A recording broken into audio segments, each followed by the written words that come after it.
करी मुँह धके चुप चुप करे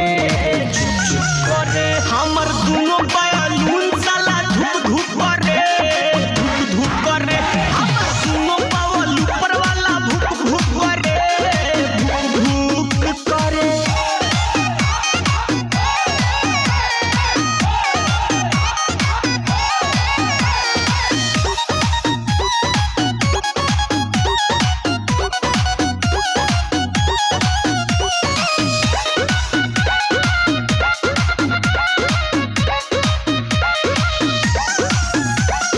जाने का बलमुआ के भइल बाटे मोती लागता जवनिया के कोई दी छाती ए हो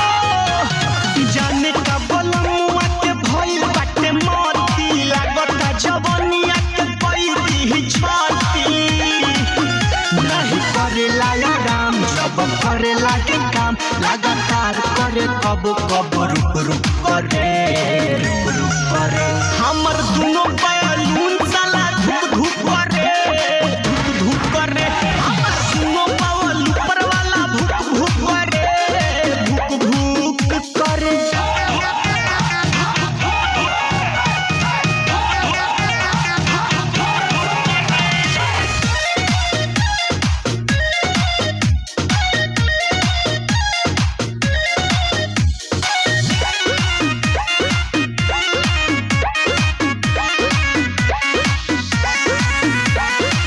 करे हर चीज बाकी रखे न संभार के बोलू बिशुनपुरी छोड़े दर्द कबार के